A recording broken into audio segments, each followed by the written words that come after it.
ಅರ್ಥ ಮಾಡಿಕೊಂಡು ನೀವು ಹೋಗ್ಬೇಕು ಅಂತ ಮತ್ತೊಮ್ಮೆ ಮನವಿ ಮಾಡ್ಕೊಳ್ತಾ, ಇವತ್ತು ನಮ್ಮ ಜಿಲ್ಲಾ ಪಂಚಾಯತ್ ಸಿಇಒ ಮೇಡಮ್ ಅವರು ಒಂದು ಆದೇಶವನ್ನ ಮಾಡಿ ನಮ್ಮ ಕೋಲಾರ ಜಿಲ್ಲೆಯ ಎಲ್ಲಾ ಪ್ರೌಢಶಾಲೆಗಳಲ್ಲೂ ಕೂಡ ತಾಯಂದಿರ ಸಭೆಯನ್ನ ಆಯೋಜನೆ ಮಾಡಬೇಕು. ಮುಖ್ಯವಾಗಿ ತಾಯಿಯರಿಗೆ ಈ ಒಂದು ಮೆಸೇಜ್ ಹೋಗಬೇಕು ಅನ್ನೋ ಕಾರಣಕ್ಕೆ ಈ ಸಭೆಗಳನ್ನ ನಾವು ಆಯೋಜನೆ ಮಾಡಿದ್ವಿ. ಅದರಲ್ಲಿ ಮಕ್ಕಳ ಸುರಕ್ಷತೆಯ ಬಗ್ಗೆ, ಈಗ ಮಕ್ಕಳು ಮನೆಯಿಂದ ಶಾಲೆಗೆ ಬರತಕ್ಕಂಥ ಸಂದರ್ಭದಲ್ಲಿ ಪ್ರಯಾಣ ಮಾಡುವಾಗ ಆಟೋದಲ್ಲಿ ಬಸ್ಸಲ್ಲಿ ಬರತಕ್ಕಂಥ ಸಂದರ್ಭದಲ್ಲಿ ಅವ್ರಿಗಾಗತಕ್ಕಂಥ ತೊಂದರೆಗಳು ಅಥವಾ ಶಾಲಾ ವಾತಾವರಣದಲ್ಲಿ ಆಗತಕ್ಕಂಥ ಅನಾನುಕೂಲಗಳು, ಇವುಗಳ ಎಲ್ಲ ಸುರಕ್ಷತೆಯನ್ನು ಕೂಡ ನಾವು ಗಮನಿಸಬೇಕಾಗುತ್ತೆ. 5 ನಿಮಿಷ ಕೂತ್ಕೊಳ್ಳಿ, ಕಳಿಸ್ತೀವಿ, ಕೂತ್ಕೊಳ್ಳಿ. ಒಬ್ಬೊಬ್ಬರು ಎದುರಿಡ್ತಾ ಇದ್ರೆ ಒಬ್ಬರು ನೋಡ್ಕೊಂಡು ಒಬ್ರು ಹೋಗ್ತಾ ಇರ್ತೀರಿ, ಸ್ವಲ್ಪ ತಡಿಬೇಕು. ಅದರಲ್ಲಿ ಮುಖ್ಯವಾಗಿ ಬಾಲ್ಯ ವಿವಾಹವನ್ನ ಮಾಡ್ತಾ ಇದ್ದಾರೆ ಹೆಚ್ಚಾಗಿ. ನಮ್ಮ ಕೋಲಾರ ಜಿಲ್ಲೆಯಲ್ಲಿ ಇತ್ತೀಚೆಗೆ 98 ಪ್ರಕರಣಗಳು ಬಾಲ್ಯ ವಿವಾಹ ಆಗಿ ಅವರು ಗರ್ಭಿಣಿಯರಾಗಿ ಮಕ್ಕಳನ್ನ ಹಡೆದಿದ್ದಾರೆ. ಇದು ತುಂಬಾ ಸೂಕ್ಷ್ಮವಾಗಿರ್ತಕ್ಕಂಥ ವಿಚಾರ ಆಗುತ್ತಿದೆ. ಇತ್ತೀಚೆಗೆ ಒಂದು ವಾರದಿಂದ ನಾವು ಬಾಗೇಪಲ್ಲಿದ ಒಂದು ನ್ಯೂಸ್ ಅನ್ನ ಕೇಳಿಸ್ಕೊಂಡ್ವಿ. ಅಮ್ಮ ಅಂಗನವಾಡಿ ಟೀಚರ್ ಮಗಳನ್ನ ಓದಿಸೋದಿಕ್ಕೆ ಮಧುಗಿರಿ ಜಿಲ್ಲೆಯಲ್ಲಿ ಒಂದು ವಸತಿ ಶಾಲೆಯಲ್ಲಿ ಆ ಮಗುವನ್ನ ಸೇರಿಸಿದ್ರು. 9ನೇ ತರಗತಿ ಮಗು ಗಂಡು ಮಗುವನ್ನ ಎತ್ತಿದೆ. ಇಡೀ ನಾಗರಿಕ ಸಮಾಜ ತಲೆ ತಗ್ಗಿಸಬೇಕಾದಂತ ವಿಷಯಗಳಿವೆಲ್ಲ. ಗಂಡು ಮಗು ಎತ್ತಿದೆ ಅಂತ ಹೇಳಿ ಖುಷಿ ಪಡುವಂತದ್ದಲ್ಲ. ಆಟ ಆಡಬೇಕಾಗಿರತಕ್ಕಂಥ ಮಗು ಇನ್ನೊಂದು ಮಗುವನ್ನ ಎತ್ಕೊಂಡು ಆಟ ಆಡಿಸುತ್ತೆ ಅಂದ್ರೆ ಎಂತಹ ತಲೆ ತಗ್ಗಿಸ್ತಕ್ಕಂಥ ಸನ್ನಿವೇಶದಲ್ಲಿ ನಾವೆಲ್ಲ ಇದ್ದೀವಿ ಅನ್ನೋದನ್ನ ಯೋಚನೆ ಮಾಡಬೇಕು. ಅಲ್ಲಿರ್ತಕ್ಕಂಥ ವಸತಿ ನಿಲಯ ಹಾಸ್ಟೆಲ್ ನೋಡ್ಕೊಳ್ತಕ್ಕಂಥ ವಾರ್ಡಲ್ಲಿ ಏನ್ ಮಾಡ್ತಾ ಇದ್ದಾರೆ, ತಂದೆ ತಾಯಿಗಳು ಆ ಮಗುವನ್ನ ಯಾವ ರೀತಿ ಗಮನಿಸ್ಕೊಳ್ತಾ ಇದ್ದಾರೆ, ಇಷ್ಟೆಲ್ಲ ಪ್ರಶ್ನೆಗಳು ಉದ್ಭವ ಆಗ್ತವೆ. ಅಂದ್ರೆ ಮನುಷ್ಯ ಈ ಒಂದು ವ್ಯವಹಾರಗಳಲ್ಲಿ ಹಣ ಸಂಪಾದನೆಗೋಸ್ಕರ ಹಲವಾರು ವಾಮಮಾರ್ಗಗಳನ್ನ ಅನುಸರಿಸಿಕೊಂಡು ಈ ರೀತಿಯ ನೀಚ ಕೃತ್ಯಗಳನ್ನ ಮಾಡ್ತಾ ಇದ್ದಾರೆ. ಇವುಗಳನ್ನೆಲ್ಲ ಕೂಡ ಬಹಳ ಸೂಕ್ಷ್ಮವಾಗಿ ನಾವೆಲ್ಲರೂ ಕೂಡ ಗಮನಿಸಬೇಕು, ತಡೆಗಟ್ಟಬೇಕು.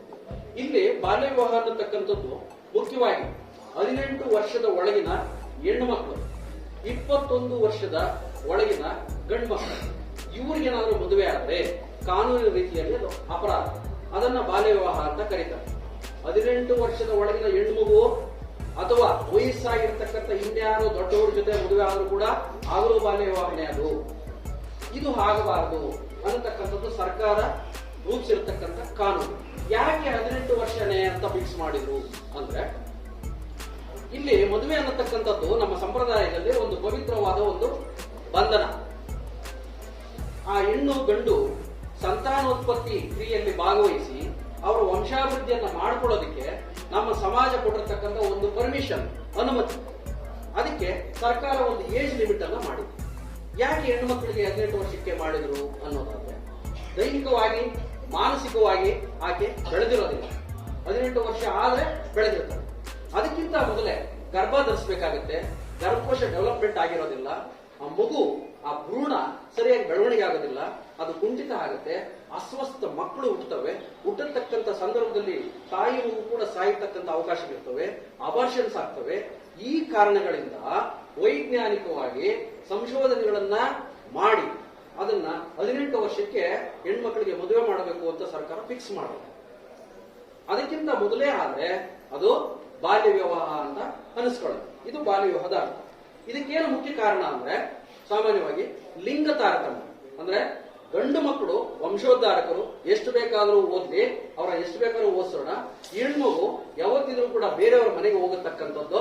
ಅದು ಒಂದು 8ನೇ ಕ್ಲಾಸ್ 9 10 ಓದ್ಬಿಟ್ರೆ ಸಾಕು, ಆಮೇಲೆ ಮದುವೆ ಮಾಡಿ ಎಲ್ಲೋ ಒಂದ್ ಕಡೆ ಕಳಿಸ್ಬಿಟ್ಟು ನಮ್ಮ ಜವಾಬ್ದಾರಿಯನ್ನು ತೊಳ್ಕೊಂಡ್ಬಿಡೋಣ ಅನ್ನತಕ್ಕಂಥ ನಮ್ಮ ತಿರಸ್ಕಾರದ ಮನೋಭಾವಗಳು. ಇದು ಕೂಡ ಒಂದು ಕಾರಣ, ಬಾಲ್ಯ ವಿವಾಹ ಆಗೋದಕ್ಕೆ ಇದೊಂದು ಕಾರಣ. ಮತ್ತೊಂದು ಶಿಕ್ಷಣ ಇಲ್ಲದೆ ಇರತಕ್ಕಂಥದ್ದು. ಅಂದ್ರೆ ಎಜುಕೇಟೆಡ್ಸ್ ಆಗಿರ್ತಕ್ಕಂಥ ಫ್ಯಾಮಿಲಿಗಳಲ್ಲಿ ಓದಿರ್ತಕ್ಕಂಥ ತಂದೆ ತಾಯಿಗಳು ಅವರ ಮಕ್ಕಳನ್ನ ಹೆಣ್ಣಾಗ್ಲಿ ಗಂಡಾಗ್ಲಿ ಸಮಾನವಾಗಿ ನೋಡ್ತಾರೆ, ಚೆನ್ನಾಗಿ ಓದಿಸ್ತಾರೆ.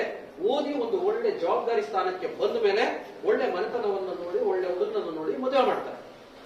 ಆದ್ರೆ ಓದದೇ ಇರತಕ್ಕಂಥ ತಂದೆ ತಾಯಿಗಳು ಅವ್ರೇನಿಸ್ತಾರೆ, ನಾವೆಲ್ಲ ಓದಿ ಉದ್ಧಾರ ಆಗಿಲ್ಲ, ನಮ್ಮ ಮಕ್ಕಳು ತಾನೇ ಏನಾಗ್ಬೇಕು ಅಂತ ಹೇಳ್ಬಿಟ್ಟು ಚಿಕ್ಕ ವಯಸ್ಸಿಗೆ ಅವ್ರ ಲೆಕ್ಕ ಏನು, ಮಗು ಮೇಜರ್ ಆಯ್ತು, ಋತುಮತಿ ಆಯ್ತು ಅಂದ್ರೆ ಅದೇ ಅವರಿಗೆ ಒಂದು ಲೆಕ್ಕ, ನಮ್ಮ ಮಗು ದೊಡ್ಡದಾಗಿದೆ ಮದುವೆ ಮಾಡಬಹುದು ಅಂತ ಹೇಳ್ಬಿಟ್ಟು ಆ ಮಕ್ಕಳಿಗೆ ಮದುವೆಗಳನ್ನು ಮಾಡಬಹುದು. ಇದು ಓದದೇ ಇರತಕ್ಕಂಥ ಪರಿಸ್ಥಿತಿ, ಇದೊಂದು ಕಾರಣ. ಆಮೇಲೆ ಕಾನೂನು ಸರಿಯಾಗಿ ಪಾಲನೆ ಆಗ್ತಾ ಇಲ್ಲ. ಇವ ನಮ್ಮ ಅಕ್ಕಪಕ್ಕದ ಮನೆಗಳಲ್ಲೇ ಕೂಡ 18 ವರ್ಷ ಆಗದೇ ಇದ್ರು ಕೂಡ ಮದುವೆಗಳನ್ನ ಮಾಡ್ತಾ ಇರ್ತಾರೆ. ಯಾರೂ ಕೂಡ ಅದ್ರ ಬಗ್ಗೆ ನಾವು ದೂರನ್ನ ಕೊಡೋದಿಲ್ಲ. ಅಯ್ಯೋ ಆ ಮದುವೆ ನಿಲ್ಲಿಸ್ಬಿಟ್ಟು ಆ ಪಾಪ ನಾವ್ಯಾಕೆ ಕಟ್ಕೋಬೇಕು ಅನ್ನೋ ರೀತಿಯಲ್ಲಿ ಯೋಚನೆ ಮಾಡ್ತೀವಿ.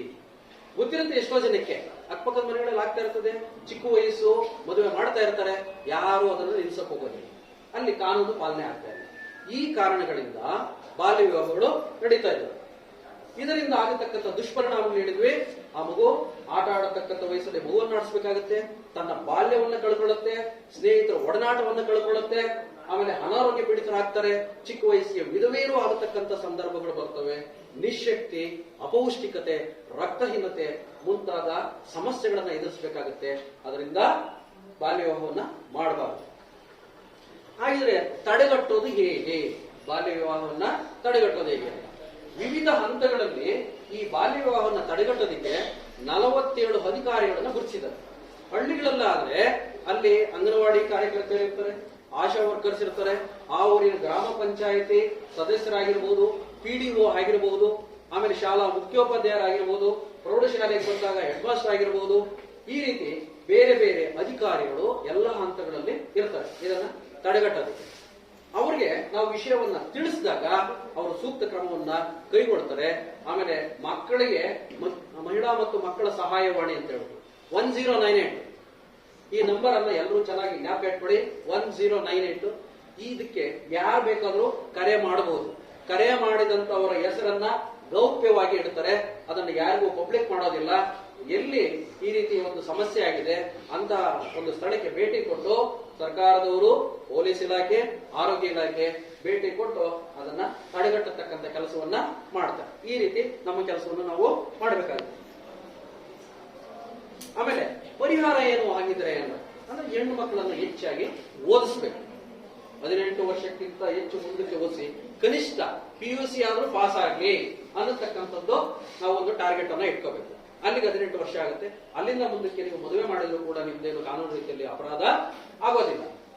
ಅಲ್ಲಿಗೆ PUC ಮುಗಿಬೇಕು. ಅಲ್ಲಿಂದ ಮುಂದಕ್ಕೆ ಮಕ್ಕಳು ಚೆನ್ನಾಗಿ ಓದ್ತವ, ಓದ್ಲಿಲ್ಲ, ನಿಮ್ಮ ಅನುಕೂಲ ನೋಡ್ಕೊಂಡು ನೀವು ಮದುವೆಗಳನ್ನ ಮಾಡಬಹುದು. ಅದಕ್ಕಿಂತ ಒಳಗಡೆ ಇರ್ತಕ್ಕಂಥ ಸಂದರ್ಭದಲ್ಲಿ ಮದುವೆ ಮಾಡಬಾರದು.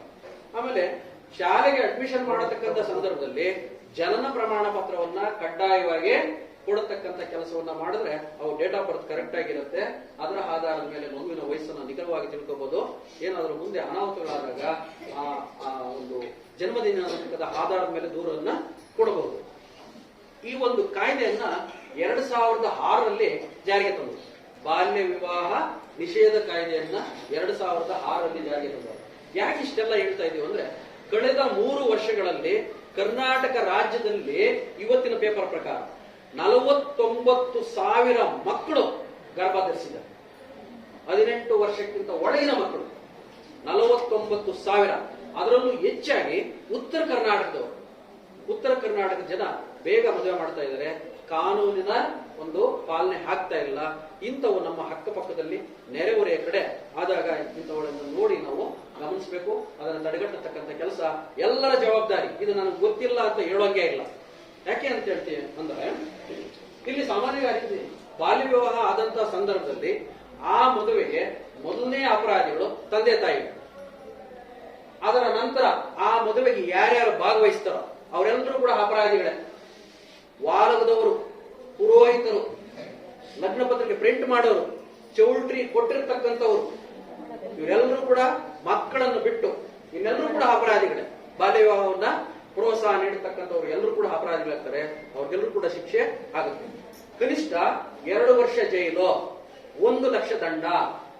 2 ವರ್ಷ ಜೈಲು, 1 ಲಕ್ಷ ಫೈನ್ ಹಾಕತಕ್ಕಂಥದ್ದು ಇದೆ ಅದಕ್ಕೆ. ಆದ್ರೆ ಇದು ಕಟ್ಟುನಿಟ್ಟಾಗಿ ಆಗ್ತಾ ಇಲ್ಲ ಅಷ್ಟೇ. ಇವೆಲ್ಲ ಕೂಡ ಜನರಲ್ಲಿ ಅವೇರ್ನೆಸ್ ಬರಬೇಕು, ಜಾಗೃತಿ ಉಂಟಾಗಬೇಕು ಅನ್ನೋ ಕಾರಣಕ್ಕೆ ಈ CO ಮೇಡಮ್ ಅವರು ಆದೇಶ ಮಾಡಿ ಇದನ್ನ ಮಕ್ಕಳಿಗೆ ತಿಳಿಸಬೇಕು, ತಾಯಂದಿರಿಗೆ ತಿಳಿಸಬೇಕು ಅನ್ನೋ ಕಾರಣಕ್ಕೆ ಈ ಸಭೆಯನ್ನು ನಾವು ಆಯೋಜನೆ ಮಾಡಿದ್ವಿ. ಇದಾದ್ಮೇಲೆ ಇನ್ನೊಂದು ಪೋಕ್ಸೋ ಕಾಯ್ದೆ ಅಂತ ಹೇಳ್ಬಿಟ್ಟು ಹೊಸದಾಗಿ ಅದು ಬಂದಿರೋದು. 2012 ನವೆಂಬರ್ 14ನೇ ತಾರೀಕು ಮಕ್ಕಳ ದಿನಾಚರಣೆಯ ದಿನನೇ ಅದನ್ನು ಜಾರಿಗೆ ತಂದು 2012ರಲ್ಲಿ ಪೋಕ್ಸೋ ಕಾಯ್ದೆ ಅಂತ. The protection of child sexual offences ಅಂತ. ಲೈಂಗಿಕ ದೌರ್ಜನ್ಯದ ವಿರುದ್ಧ ಮಕ್ಕಳ ರಕ್ಷಣಾ ಕಾಯ್ದೆ ಅಂತ. ಇವತ್ತು ನಾವು ಟಿವಿಗಳಲ್ಲಿ ನ್ಯೂಸ್ಗಳಲ್ಲೆಲ್ಲ ನೋಡ್ತಾ ಇದ್ದೀವಿ. ನಾವು ಅವಾಗಲೇ ಒಂದು ಉದಾಹರಣೆ ಹೇಳಿದೆ ನಾನು. 9ನೇ ಕ್ಲಾಸ್ ಮಗು 18 ವರ್ಷಕ್ಕಿಂತ ಒಳಗಿರೋದು, ಅವಳ ಮೇಲೆ ಲೈಂಗಿಕ ದೌರ್ಜನ್ಯ ಆಗಿದೆ, ಮದುವೆ ಮಾಡ್ಕೊಂಡಲ್ಲ. ಅದು ಪೋಕ್ಸೋ ಕಾಯ್ದೆಯಲ್ಲಿ ಅವರನ್ನ ಯಾರು ಮಾಡಿದಾರೋ ಅವ್ರನ್ನ ಒಳಕ್ಕಾಗ್ಬೋದು. 20 ವರ್ಷ ಅವ್ರಿಗೆ ಶಿಕ್ಷೆ ಆಗುತ್ತೆ. 20 ವರ್ಷ. ಈ ರೀತಿ ಕಠಿಣವಾದ ಕಾನೂನುಗಳನ್ನ ಹೆಣ್ಣು ಮಕ್ಕಳ ರಕ್ಷಣೆಗೋಸ್ಕರ ಮಾಡಿರ್ತಕ್ಕಂಥದ್ದು. ಅಂದ್ರೆ 18 ವರ್ಷದ ಒಳಗಿನ ಹೆಣ್ಮಕ್ಳಾದ್ರೂ ಆಗಿರ್ಬೋದು, ಗಂಡು ಮಕ್ಕಳಾದ್ರೂ ಆಗಿರ್ಬೋದು, ಅವರ ಮೇಲೆ ಲೈಂಗಿಕವಾಗಿ ಏನಾದರೂ ಅತ್ಯಾಚಾರ, ದೌರ್ಜನ್ಯ ಇಂಥದ್ದೇನಾದರೂ ಆದ್ರೆ ಅವರ ವಿರುದ್ಧ ಯಾರು ಮಾಡಿರ್ತಾರ ಅಂತವರ ವಿರುದ್ಧ ಕೇಸನ್ನು ದಾಖಲಿಸಬಹುದು. ಯಾರು ದಾಖಲಿಸಬೇಕು? ಆ ಮಗು ಹೇಳಕ್ ಬರಲ್ಲ, ಹೇಳ್ಕೊಂಡ್ರೆ ಭಯ, ಸ್ಕೂಲ್ ಕಳಿಸಲ್ಲ, ಇಂಥವೆಲ್ಲ ಬರ್ತವೆ. ಆಗ ಮಗು ಮುಚ್ಚಿಟ್ಕೊಳ್ಳುತ್ತೆ. ಆಗ ಮನೆಯಲ್ಲಿರ್ತಕ್ಕಂಥ ಪೋಷಕರು ಆ ರೀತಿ ಸಂದರ್ಭಗಳಲ್ಲಿ ಅವರನ್ನ ವಿಚಾರಿಸಬೇಕು, ಕಷ್ಟ ಸುಖ ಕೇಳಬೇಕು, ಏನ್ ತೊಂದರೆ ಆಗಿದೆ ಅನ್ನೋದನ್ನು ತಿಳ್ಕೋಬೇಕು. ಆ ತಂದೆ ತಾಯಿಗಳು, ಅಣ್ಣ ತಮ್ಮಂದಿರು, ಅಕ್ಕ ತಂಗಿಯರು ಅವರು ಬೇಕಾದ್ರೂ ಕೂಡ ದೂರನ್ನು ಸಲ್ಲಿಸಬಹುದು. ಮಕ್ಕಳ ಸಹಾಯವಾಣಿ ಹೇಳಿದೀವಿ, ಅಥವಾ ಪೊಲೀಸ್ ಇಲಾಖೆ ಇರುತ್ತೆ. ನಿಮಗೆ ಕೇಸನ್ನು ನಿರ್ವಹಣೆ ಮಾಡೋದಕ್ಕೂ ಕೂಡ ಮಹಿಳಾ ಮತ್ತು ಮಕ್ಕಳ ಕಲ್ಯಾಣ ಇಲಾಖೆಯಿಂದ ನಿಮಗೆ ಕೇಸನ್ನ ಅವರೇ ನಿರ್ವಹಣೆ ಮಾಡ್ತಾರೆ. ಈ ರೀತಿ ಅವಕಾಶಗಳೆಲ್ಲ ಕೂಡ ಇದಾವೆ. ಮಕ್ಕಳು ಪ್ರಯಾಣ ಮಾಡತಕ್ಕಂಥ ಸಂದರ್ಭದಲ್ಲಿ, ಅಥವಾ ಶಾಲಾ ವಾತಾವರಣದಲ್ಲಾಗಿರ್ಬೋದು, ಅಥವಾ ಬಸ್ಸಲ್ಲಿ ಪ್ರಯಾಣ ಮಾಡತಕ್ಕಂಥ ಸಂದರ್ಭದಲ್ಲಿ, ಪಾರ್ಕಲ್ಲಿ ಓಡಾಡುವಾಗ, ಹೊಸ ಜಾಗಗಳಲ್ಲಿ ಹೋಗಿರತಕ್ಕಂಥ ಸಂದರ್ಭದಲ್ಲಿ ಯಾವುದೇ ಮಗುವಿಗೆ ಈ ರೀತಿ ಲೈಂಗಿಕವಾಗಿ ದೌರ್ಜನ್ಯಗಳೇನಾದರೂ ಆದರೆ ನೀವು ಧೈರ್ಯವಾಗಿ ನಿಮ್ಮ ತಂದೆ ತಾಯಿಯ ಬಳಿ, ನಿಮ್ಮ ಶಿಕ್ಷಕರ ಬಳಿ ಅವುಗಳನ್ನು ತಿಳಿಸಿ ಅದಕ್ಕೆ ಪರಿಹಾರವನ್ನು ಕಂಡುಕೊಂಡು ನೀವು ನ್ಯಾಯವನ್ನ ಪಡ್ಕೋಬಹುದು. ಈ ವಿಷಯಗಳನ್ನು ತಿಳಿಸೋದಕ್ಕೆ ನಾವು ಇವತ್ತು ಈ ಕಾರ್ಯಕ್ರಮವನ್ನ ಏರ್ಪಾಟು ಮಾಡಿದ್ದೀವಿ. ನನಗೆ ಗೊತ್ತಿರತಕ್ಕಂಥ ಇಷ್ಟು ಮಾಹಿತಿಯನ್ನು ನಿಮಗೆ ತಿಳಿಸಿದ್ದೀನಿ. ಇನ್ನು ನಮ್ಮ ಶಿಕ್ಷಕರು ನಿಮ್ಮ ಒಂದು ಶೈಕ್ಷಣಿಕ ಮಾರ್ಗದರ್ಶನದ ಬಗ್ಗೆ ಹೇಳೋದಾದರೆ ಅವರಿಗೆ ವೇದಿಕೆ ಬಿಟ್ಕೊಡ್ಬೋದು.